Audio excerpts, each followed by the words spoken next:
d'un point de vue purement économique, qui est ce sur quoi moi j'ai beaucoup travaillé. Si on regarde dans le détail, je veux vous convaincre aussi à quel point les milliardaires sont des formes de nuisibles. J'assume.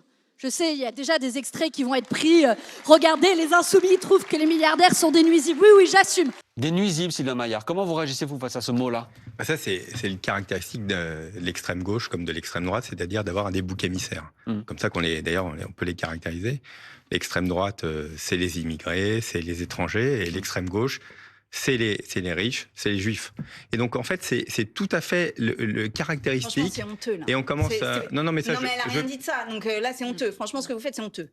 Ah mais je parle d'une façon générale. Du Rassemblement national aussi. Non, mais vous les défendrez tranquillement. Je vous ai écouté avec grand plaisir. Vous défendrez tranquillement sur ce sujet-là. Ce que vous venez de faire est honteux et scandaleux. Franchement, je vous le dis. Ok, voilà. Très bien.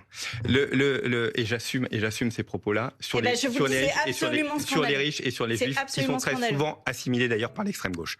Là-dessus, ce que je veux vous dire, c'est que c'est facile et ça envoie un signal. Facile, puisque en fait, des milliardaires, il y en a quelques-uns en France. On va voir ça dans un instant avec Lisa. Sûrement très peu identifiés, ceux qui sont peu identifiés. Et donc, au fond, c'est une attaque gratuite.